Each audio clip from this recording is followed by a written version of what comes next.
Hi, I'm Nora Whittington, and I'm with the Immigration Partnership of Waterloo Region. We are one of 80 immigration partnerships across Canada, and the Waterloo Region Immigration Partnership has been in our area for over 13 years. We work to ensure the successful integration of immigrants and refugees within our region, and we don't do this alone. We do this in partnership with many organizations and community members, including the Cambridge Chamber of Commerce. Our goal is to ensure that we can work with employers and immigrants and refugees to make those connections so that immigrants and refugees will have the opportunity to find meaningful work in our area. We also focus on healthcare, housing, English language training. We look at diversity, equity, and inclusion. And we also look at ways that immigrants and refugees can become fully engaged and involved in our community. Again, we do this with our partners and hundreds of people across the community so that we can ensure that immigrants and refugees feel completely at home in our region. We value the partnership with the Cambridge Chamber of Commerce, and we are really glad to be a part of this series. So welcome. Welcome to Social Media 101. Today we're going to start at the very, very beginning, the basics. What platforms should your business use on social media? My name is Ashley Gould. I'm the owner and creative nut behind Sinus Marketing, a full-service social media company located in Central Ontario with clients all over Canada. Thank you so much for joining me today. Grab your coffee and let's dive right in. As a business, not having a social media strategy in 2023 is the same as trying to play baseball without a bat. It's impossible. In the next 20 or so minutes, we're going to take a crash course on the available social media platforms you should be considering for your business, as well as which ones are right for your business. A lot of people make the mistake of trying to be on every platform all the time, when the reality is different platforms are meant for different content, and as such are meant for different businesses. No business should be on all social media platforms. And today we're going to talk about which platforms are right for your business. Before we do, though, I have to bring in some stats and show that, my baseball analogy wasn't just something silly. 2.3 billion people have social media accounts, and almost 30% of them access those accounts on a daily basis. With stats like that, you really want to make sure that this is something that your business is a part of. Customers are also approximately 72% more likely to purchase from a business that they follow on social media.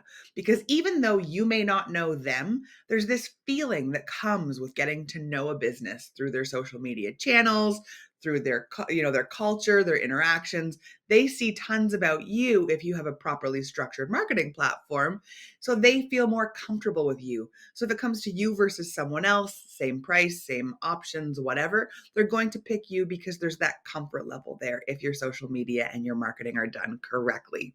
Also, 90% of people ages 19 to 29 are on social media, and other age groups aren't far behind. So making sure that social media is part of your strategy is very important. That said, where should you be posting? That's what the next 20 minutes are all about.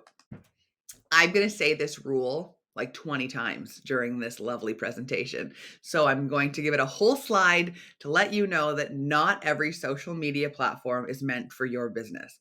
It's impossible unless your business has a bajillion-dollar budget to put on social media and is looking to have blogs, vlogs, news, posts, tons of video footage going out. The sky's the gambit. And even then, you were going to find things in the next couple of minutes that show you that some of these platforms just aren't meant for you. And the reality is that's okay, because they're not meant for everybody. To get started, we're going to look at the top 3, or the big 3 platforms that you should be posting on. These, in my opinion, are Instagram, LinkedIn, and Facebook. Now, whether one or all of these is right for your business is something we're going to discuss in the next couple slides. There's a lot of information. Watch this a couple times if you have to. Rewind if you have to. It's okay. I'm going to throw a lot at you because I was given a 20-minute window and I have a lot to say. I'm starting with Instagram on purpose in case anybody is looking for the psychology behind this lesson. The reason for this is that Instagram is one of the fastest growing social media platforms for both business to business, B2B, and business to consumer, B2C marketing. Also, Instagram has withstood the test of time. It's no longer one of the newest platforms, and yet it is still thriving. And for these reasons, it's a platform you really want to take into consideration for your business. One of the main reasons Instagram has been able to be so successful is that they have the ability to let you interact as your business. So you literally have an account where your name is Sinus Marketing in my instance, which is an amazing construct because now all my comments come from Sinus Marketing, all my posts come from Sinus Marketing, and I can brand Sinus Marketing as its own entity, not a subsidiary of Ashley Gould or any employee I have working with me or whoever's doing my social media. Sinus Marketing can have its own voice and be its own person, if you will. And that's a huge part of the social media marketing strategy that is effective and that is working on Instagram. Posting often on Instagram as your business gains you traction on the main feed and keeps you in mind for your potential clients, leads, and followers. People want to see behind the scenes. They want to see real and who you are. They also want to see stuff that's funny and vibrant and shows off your business if that's your culture.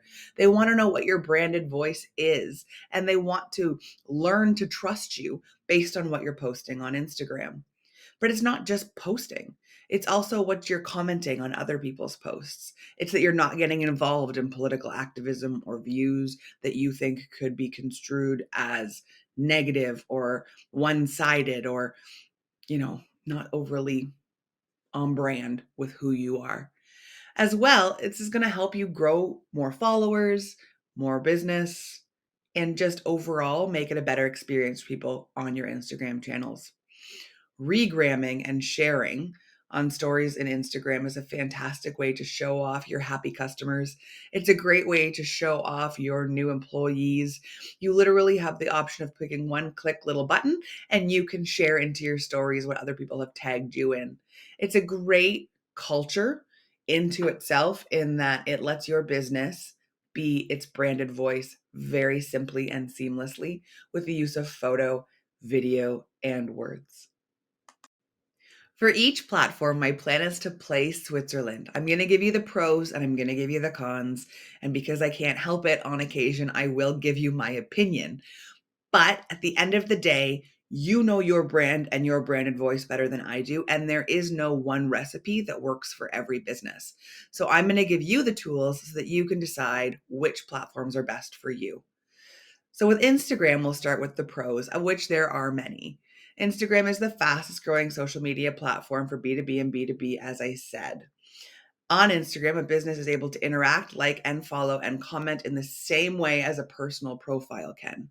This is a wonderful way to reach your audience and potential audience as the business and staying in that point of your branded voice, as I said on the last slide. The demographic on Instagram is huge. You can reach a target audience of teens, 20-year-olds, and 50-year-olds all in one place, which is a wonderful thing.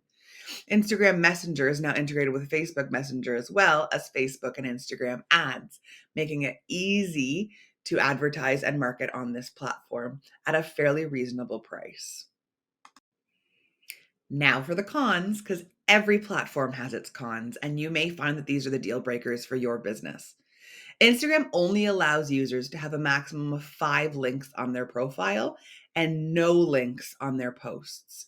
Therefore, if you are news-centric, article-driven business, then Instagram might not be for you. If a lot of what you're trying to post is content that is not photo and video, you do not want to be using Instagram because that is what drives on this platform. As well, if you want to link back to somewhere in all of your posts, this can be tricky.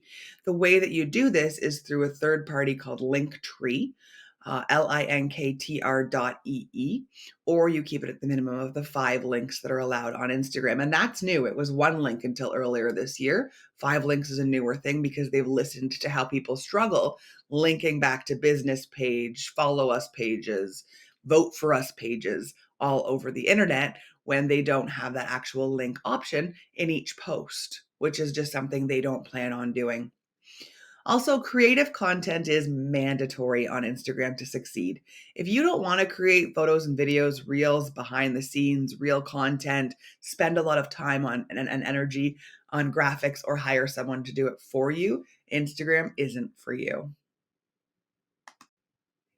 Next of our big three is LinkedIn. LinkedIn is a way for people to view you as a person in terms of your background, your qualifications, your education.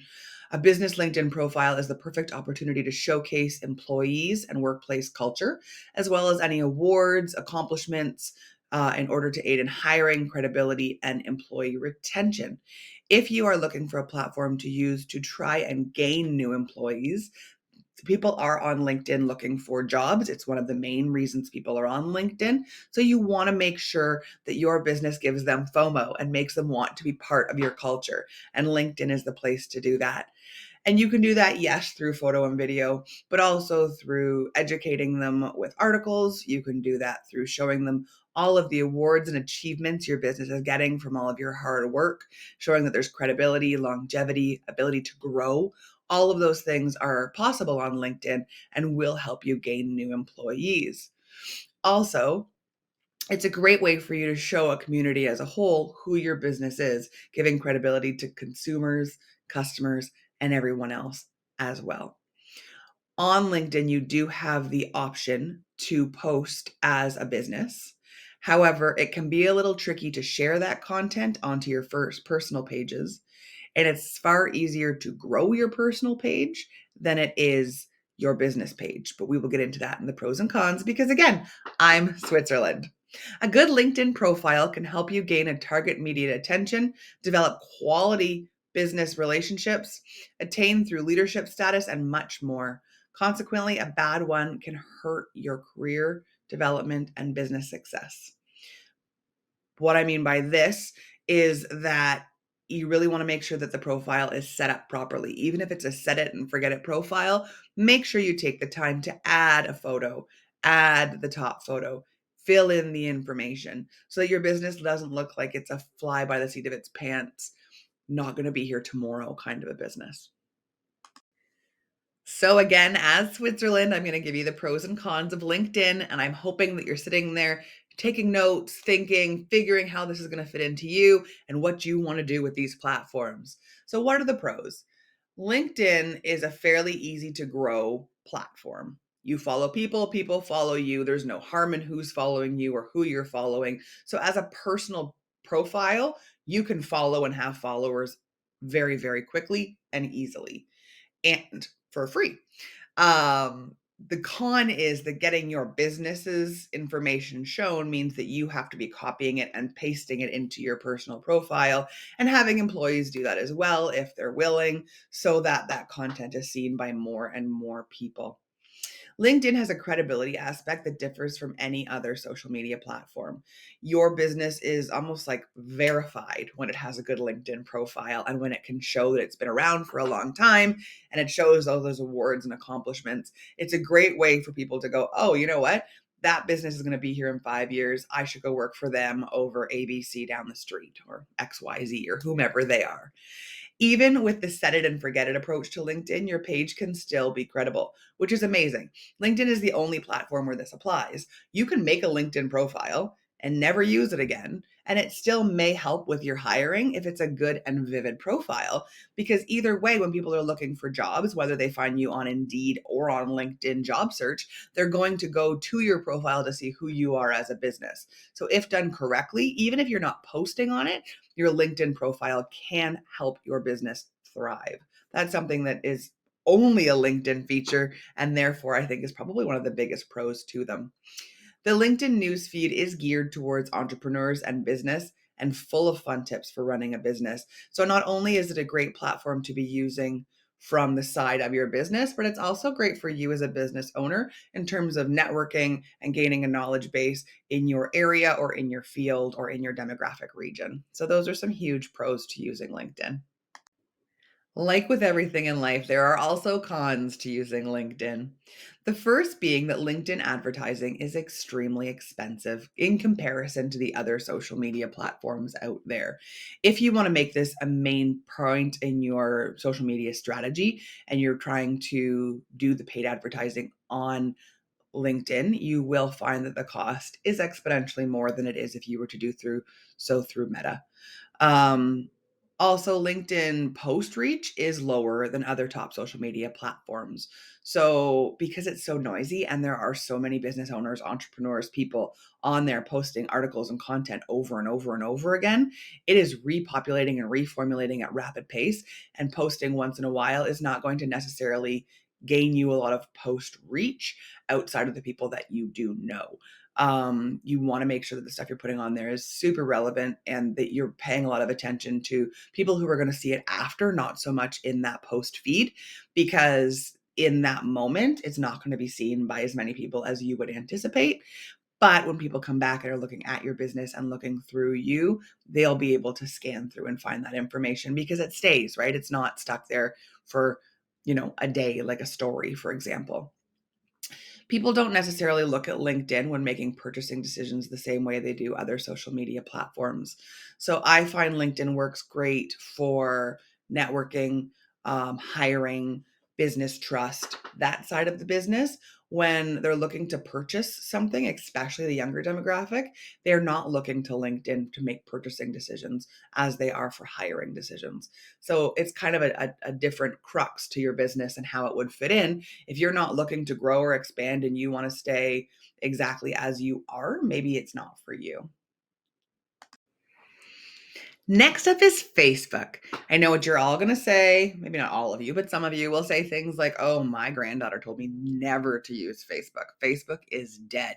Oh, my daughter told me that Facebook is dying and that nobody goes on there anymore. But the statistics say something different. Though Facebook is in decline, that is true. It still has the largest following population of people who are on the platform on a daily basis. That hasn't changed yet. And the reason that it looks worse than it is because when you're at the top of the mountain, you have to climb down really fast for somebody else who's trying to climb up the mountain to get to the same spot as you. And Facebook, because it's been in our lives for over 10 years, is at the top of that mountain. It's become part of people's everyday habits and routines, especially those over 35. That tends to be the audience that is still checking on a daily basis. And using it for credibility of purchasing decisions. If the people that you're looking to attract are only 20-year-olds, maybe this isn't the platform for you. But if you want a wide range of demographic looking at your content, Facebook is still a great place to be posting. Facebook page credibility includes having up-to-date posts, posting approximately 4 times a week with relevant content, customer reviews, personal content that show your clients who you are, and reposted content from happy customers. The nice thing about Facebook is you can put a link and share a link to an actual other place. So this is a great way to promote things like your YouTube channel, your vlog, your blog, and increase the SEO on all those secondary platforms that you are using because Facebook easily integrates the two together. Your Facebook content should be visually appealing and graphically pleasing, as well as can differ between posts and stories. So, like Instagram, you have the two platforms within one that you're using. People scroll like this and people scroll like this. And the nice thing is, say you are trying to post your YouTube video, your Facebook post can have words and then a link right to your video that integrates into a small, easy to click on place to take you to YouTube, and your story can be a large story that has, a little snippet from your YouTube video that gets excitement and draws people to come to the page and go further. So Facebook is still, in my opinion, as relevant in the top 3 as it has been for a long time. I do keep watching the stats and waiting for it to fall. Organic growth is definitely down. Meta makes you pay to grow your page, which is, something we'll get into in the pros and cons when I play Switzerland next. But it is still one of the top 3, no matter what your granddaughter's telling you. Switzerland time. Facebook pros. Facebook is one of the largest social media networks. Like I said, if you're at the top of the mountain, it's a lot harder to climb down than climb up. So they are still the largest social media network. Their reach in terms of business credibility is the largest of any social media platform. However, That is closely seconded by Instagram and LinkedIn. Facebook is a trusted means of vetting a company prior to working with them. So there is a credibility factor from a hiring perspective as well. Spending money to further your reach on Facebook is not ill spent, as Facebook isn't going anywhere. They are one of the most integrated into our lives platforms. So putting money into it doesn't mean that next month they're going to remove your access to it like they've done with TikTok in some instances, for example. Facebook Messenger is the largest messaging app. It has the ability to connect you with your audience on Facebook Messenger for customer service. Customer reviews are essential for your business.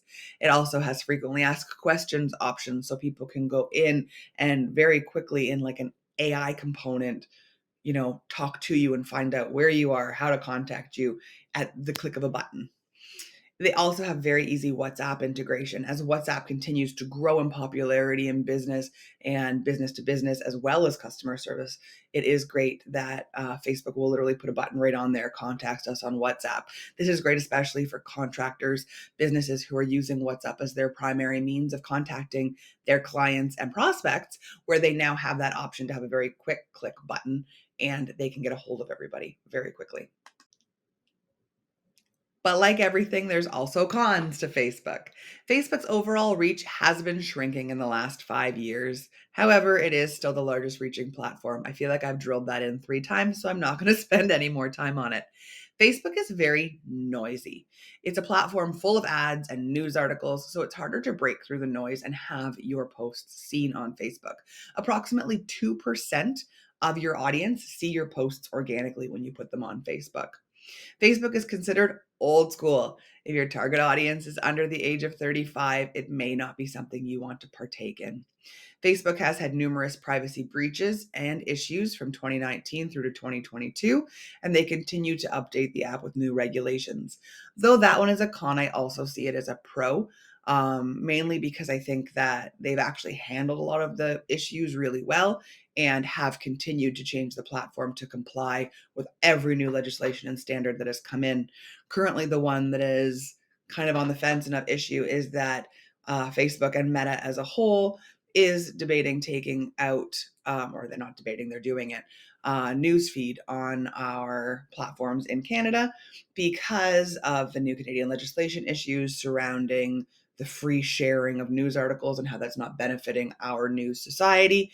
Meta's response to that is that they will be slowly taking out the ability for us to share a news article on our social media channels, which is going to make things a wee bit trickier for us as marketers, as well as businesses, if that's a part of your social media strategy. So, but like I said, they're always really quick to react, which is also, maybe not a bad thing. But as Switzerland, I got to give you all the facts. That was a lot. Was that a lot for you? That was a lot for me. I feel like that was a whirlwind. I'm a little confused. I don't know which ones to use. Just kidding. I think now's a good time to pause if you are a little bit overwhelmed because I'm going to get into the secondary platforms next. And if you need some time to mull over and make a plan at this point, that might be something you want to do. Maybe refresh your coffee, whatever works for you. All right. The question of that moment is which of the 3 main platforms was right for your business? Are you still with me? Now it's time to talk about the secondary platforms and which of those is right for your business. Hopefully you took a minute, breathed, refreshed your coffee. I sure did, so that you're ready for the second half of the program. So the 3 secondary platforms we're going to talk about are TikTok, X, Threads, and Mastodon, and Pinterest. Again, I'm going to be Switzerland and give you the facts, pros, and cons about each of these, and then I will briefly touch on YouTube before the course's completion. I'm going to guess that at some point, every one of you has been a part of or watched people do a TikTok challenge. Whether you did it on your own for fun or you were sucked in by family and friends, TikTok is kind of a phenomenon in terms of the video content world. It's kind of funny because pre-pandemic, we were looking at it and it was kind of an on the fence thing. People were very worried about the origins and the listening, which have come, back into account since the pandemic. However, when coronavirus hit, and people's jobs were maybe on pause or work from home and people had more time on their hands, it was very fun watching the amount of challenges and the exponential growth the platform had, and it has continued to this day. It's a great platform to use as a platform, but it's also even greater for creating content for other platforms. So it's kind of multi-use, which is very neat. That said, I'm about to play Switzerland and tell you all the pros and cons and whether it's something you should be using for your business. Let's start with the TikTok pros. It is the easiest platform to go viral on. A post can accidentally be seen by 400,000 people. That happened to one of my clients who's a chef, and it was about cutting peppers. And it's so funny that he's got all this content and it's all these big things. And then he cuts a pepper, and the whole world wants to see how to cut a pepper. So you never quite know when it's going to happen, but it is a lot easier to go viral on TikTok than any other platform. It has a huge user base. It's extremely fun and fairly cheap to use. It's also very, very user friendly. Like I've said, making video for the platform isn't very hard. And there's a variety of ages using it on a daily basis. I know my grandma likes it, and so do my children. So it really does vary. And I think, obviously outside of my family, there's a huge example of that statistically, but I just think that my example shows the range that TikTok hits. Those are its pros. Time for its cons. TikTok does not take into account demographics as well as other social media platforms when you're looking at a potential audience. So even if you have a high reach on your post, so even the chef that had over 400,000 people watch him cut a pepper, it doesn't necessarily mean that the right people were seeing his content. If you're using TikTok, you're using it to grow a follower base. The ROI for the majority of businesses is not very high, because if a bunch of people in Bangladesh watched you cut a pepper, but you own a catering company in Waterloo region, that doesn't necessarily jive into business for you. So you really are doing it more from a creative, fun, vibrant, grow your audience stance. If your main focus is ROI, it may not be the or like immediate ROI, it may not be the right platform for you. It's also video centric. If you don't want to make trendy videos, if you don't want to spend a whole bunch of time creating video content, it's not the platform for you. You can't post articles, you can't post photos. You literally have to create videos on an ongoing basis to stay and become and grow on this platform. So it's definitely something to consider. There are still a lot of businesses using TikTok and thriving on it. A lot of pop culture businesses are using it. However, for a mom and pop shop, it may not be the best thing for you, or it could be fantastic.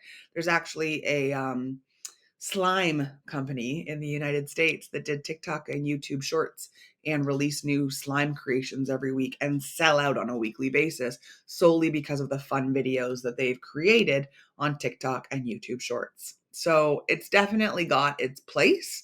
Whether that's for your business or not, it's for you to decide. When creating this section, I actually was a little bit stumped because I was like, do I want to talk about X, Twitter? Do I want to talk about Threads? Do I want to talk about Mastodon? And I decided I was going to put them all together. And then I'm going to quickly summarize what they are.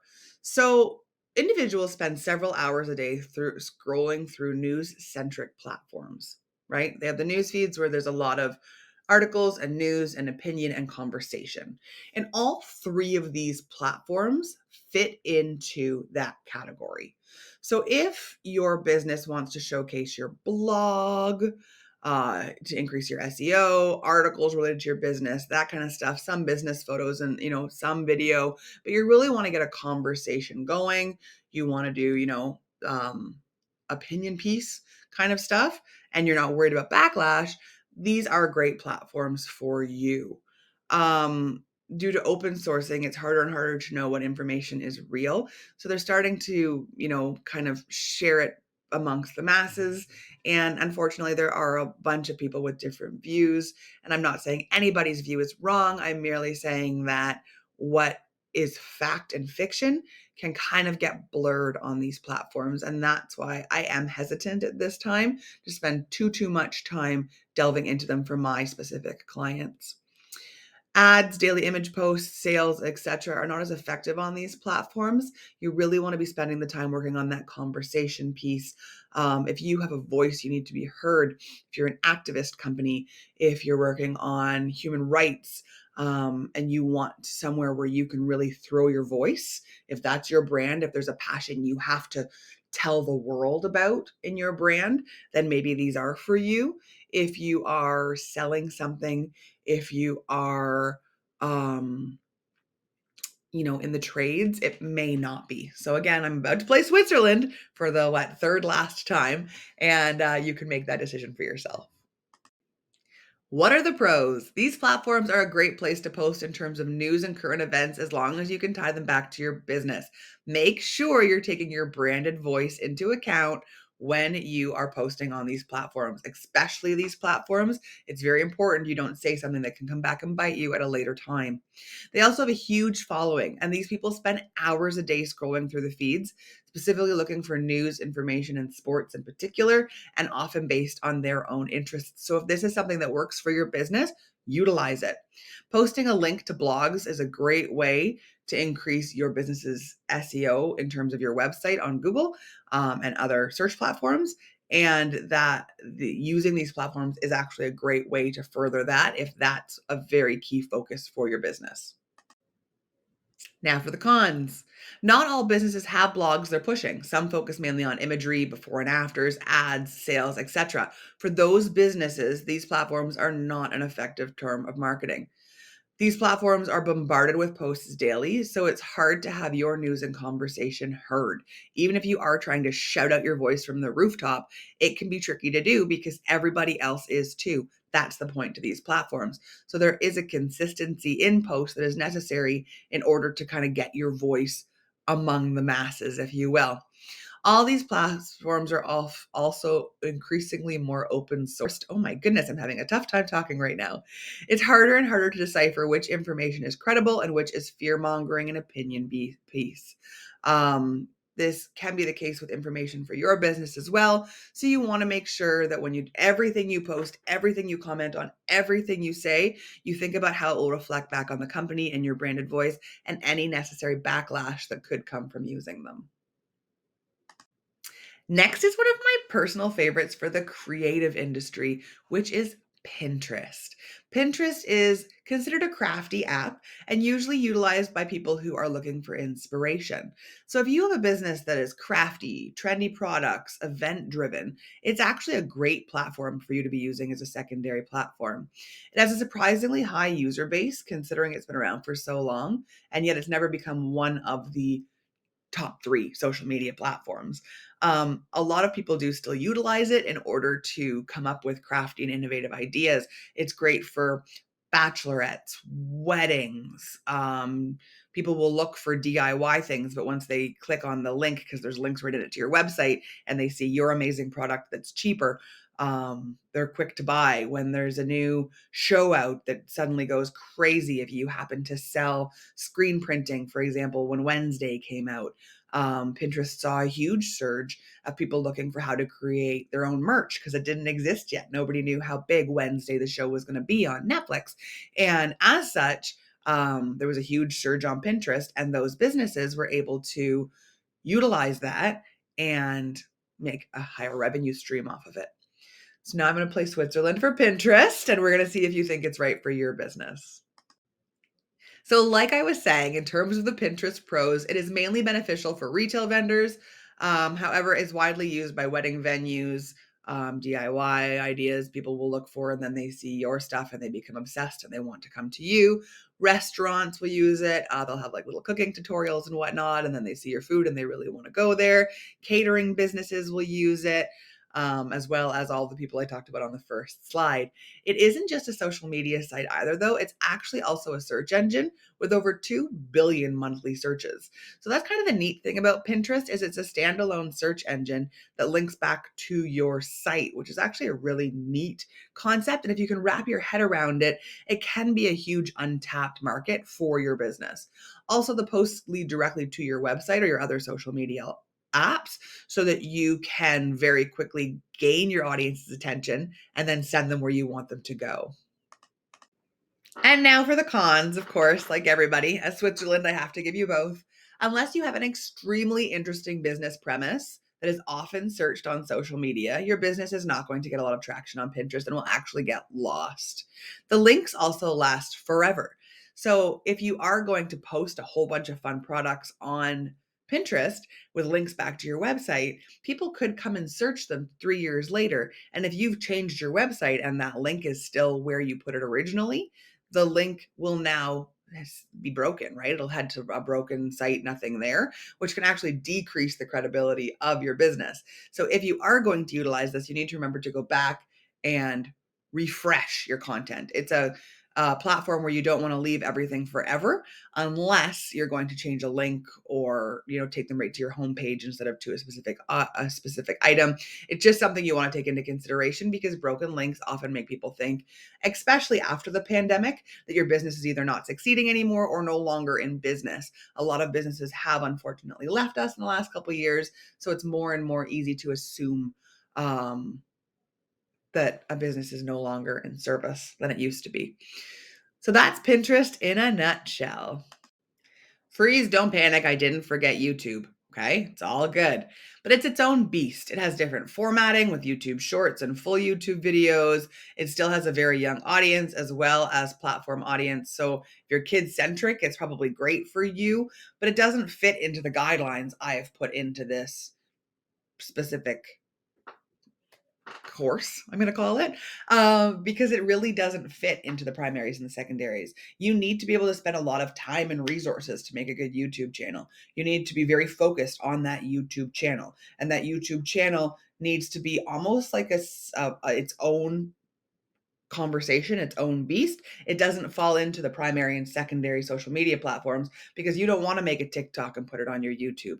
Your YouTube is a very specific content. It's a conversation between you and your audience, and therefore it just doesn't fit into this course curriculum, if you will.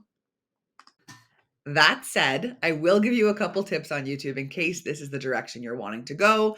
And again, you know where to find me. We can always chat if you do need help in this regard or want to discuss it further. But to be successful on YouTube, you do have to post often and very specifically. You want to be posting to an audience. You're talking to them, you're teaching them something. Instructional videos are fantastic. Drone footage is great. Unboxings, people love watching. But again, this is another video only platform. And unlike the other video only platforms, unless you're just doing YouTube shorts, it's not meant for challenges.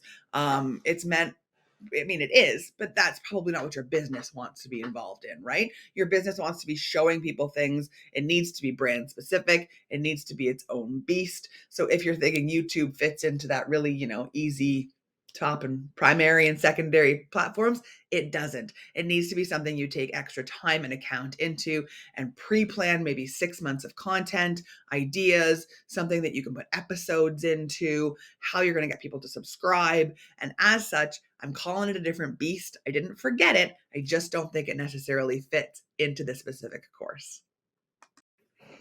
No matter what your takeaways are from the last 20 minutes of your life, I want to make sure you choose wisely and don't use every social media platform. I'm hoping that what you've learned is that not every platform is for every business. And I hope I've given you some of the tools in the pros and cons and my Switzerland approach to choose the social media platforms right for your business.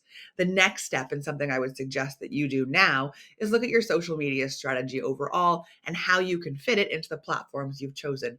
I wish you the best of luck and thank you so much for joining me today. Now, like any other business owner, I cannot leave you without a shameless plug. If you're ever looking for help with your digital marketing, please feel free to reach out to Sinus Marketing. We are here to help with all of your social media management, digital marketing, branding, website design, and more. I look forward to hearing from you. Thank you for spending the last while with me, and cheers. I hope you had a good coffee. I definitely did.